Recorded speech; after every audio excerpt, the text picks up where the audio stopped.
Hello বন্ধুরা, তোমরা কেমন আছো? আশা করি সবাই খুব ভালো আছো। আবারও কিছু ছোট্ট ছোট্ট টিপস নিয়ে চলে এসেছি তোমাদের সঙ্গে। শাপলা কিভাবে কাটবো, কিভাবে শাপলা অনেক দিন পর্যন্ত আমাদের ঘরে থেকে যাবে, কি চিনির মধ্যে কি দিলে পরে চিনিতে পিঁপড়ে ধরবে না, এখানে ডিম কিভাবে ছাড়াবো খুব সহজেই, নেল পলিশ দিয়ে এখানে কিভাবে সেলাই করব সেসবই আজকে শেয়ার করব তোমাদের সঙ্গে। তো দেখো বন্ধুরা, এখানে আমি শাপলা নিয়ে নিয়েছি।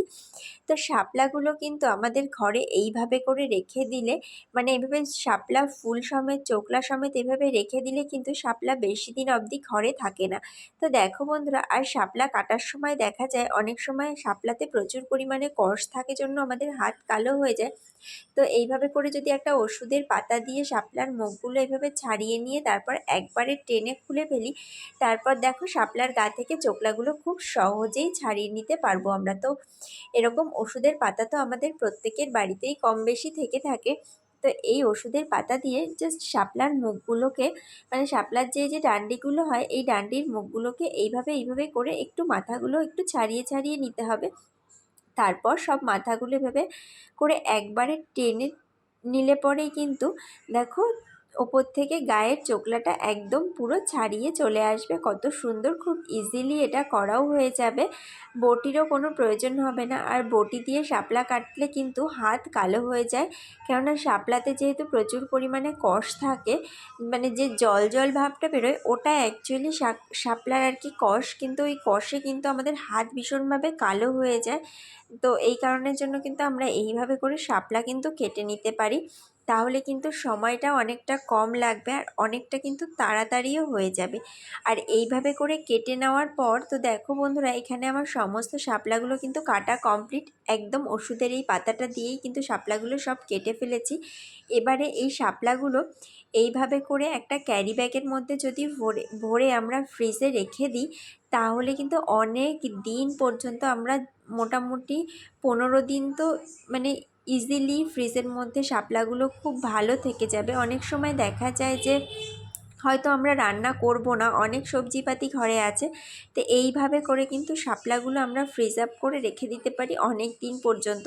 তাতে করে কিন্তু শাপলা একদম নষ্ট হবে না, খুব ভালো থাকবে। আর যদি ওরকম চোকলা সমেত অবস্থায় শাপলা ফ্রিজে রেখে দিই, তাহলে কিন্তু শাপলা বেশি দিন থাকবে না, শাপলা নষ্ট হয়ে যাবে। তো বন্ধুরা, টিপসটা ভালো লাগলে ভিডিওতে একটা লাইক করে, চ্যানেলে নতুন হলে চ্যানেলটা সাবস্ক্রাইব করে দিও। তো দেখো বন্ধুরা, এখানে আমি নিয়েছি চিনি। চিনি আমাদের দেখা যায় যে বর্ষাকালে গলে যায়, বা হয়তো চিনিতে প্রচুর পরিমাণে পিঁপড়ে ধরে চিনিটা কালো কালো হয়ে থাকে, বা প্রচুর পিঁপড়ে ধরে যায় চিনির মধ্যে। তো এই চিনির মধ্যে আমরা একটা জিনিস মেশালে কিন্তু চিনিতে আর কখনো পিঁপড়েও ধরবে না আর চিনি গলেও যাবে না। এই যে 2-4টে লবঙ্গ দেখো এরকমভাবে যদি আমরা চিনির মধ্যে মিলিয়ে রাখি, তাতে করে কিন্তু আর চিনিতে পিঁপড়ে ধরবে না। তো চলো বন্ধুরা, পরের টিপসে চলে আসি। তো দেখো এখানে আমি আজকে দিয়েছি ডালের মধ্যে গাঁটি। তো গাঁটিটা যেহেতু সিদ্ধ হতে অনেকটা সময় লেগে যায়, তো তার জন্য কিন্তু অনেকটা গ্যাসও আমাদের খরচা হয়ে যায়। তো আমাদের গ্যাস খরচা বাঁচানোর জন্য যেটা আমরা করতে পারি, একদম লো ফ্লেমে গ্যাসটাকে, মানে ওভেনটাকে দিয়ে তারপরে দেখো ডালের মধ্যে এভাবে কড়াইয়ের মধ্যে হাতাটাকে দিয়ে এভাবে যদি ঢাকনা দিয়ে ঢেকে দিতে পারি, তাহলে কিন্তু ডালটা উতলে পড়েও যাবে না, আর কিন্তু গাঁটিগুলো অনেক তাড়াতাড়ি সিদ্ধ হয়ে যাবে। তো বন্ধুরা, টিপসটা ভালো লাগলে ভিডিওতে লাইক করে চ্যানেলটা সাবস্ক্রাইব করে দিও, আর আমাকে অবশ্যই কমেন্ট করে জানিও ভিডিওগুলো তোমাদের কেমন লাগছে। তো দেখো বন্ধুরা, এখানে আমি নিয়েছি একটা ডিম। তো ডিম কিন্তু আমরা প্রত্যেকেই বাড়িতে কম বেশি রান্না করেই থাকি। তো এখানে ডিমটা নিয়েছি, ডিমটাকে এইভাবে করে ছাড়িয়ে আমরা রান্না করি, কিন্তু ডিমটা পুরো একদম গোটা অবস্থায় এভাবে ছাড়িয়ে রান্না করলে কিন্তু দেখা যায় অনেক সময় ডিমটা তেলে দিলে ফেটে ওঠে, তাতে করে কিন্তু তেল ছিটকে আমাদের গায়ে হাত পায়ে ফোস্কা পড়ে যাওয়ার চান্স থাকে। তো আমরা যদি ডিমটাকে এইভাবে খোসা ছাড়িয়ে দিয়ে তারপর যদি ডিমের গাটা একটু এই ডিমের চোকলা দিয়ে এইভাবে করে দেখো, এইভাবে করে যদি আমরা রান্না করি, তাতে করে দেখা যায় যে ডিম ফেটে যায়, তেল ছিটকে গায়ে হাত পায়ে লাগে। তো এইরকমভাবে যদি ডিমের এই খোসা দিয়েই যদি ডিমের গাটা এইভাবে করে একটু কাচিয়ে কাচিয়ে দিই 2-3 জায়গায়, তাহলে কিন্তু ডিমটা ভাজার সময় আর ফাটবে না। তো বন্ধুরা, পরের টিপসটা হচ্ছে, তো দেখো বন্ধুরা, এখানে আমি নিয়েছি সুতো আর নিয়েছি সাথে একটা নেল পলিশ। তো দেখো বন্ধুরা, আমাদের বাড়িতে বয়স্করা বা আমাদেরও অনেক সময় দেখা যায় সূচে সুতো পরাতে খুব প্রবলেম হয়ে যায়। আমরা অত ভালো করে সব সময় হয়তো চোখে দেখে সূচে সুতো পরাতে পেরে উঠি না, বা খুব প্রবলেম হয়ে যায়। চোখের সমস্যা যদি থাকে তাহলে তো আরও বেশি প্রবলেম হয়ে যায়।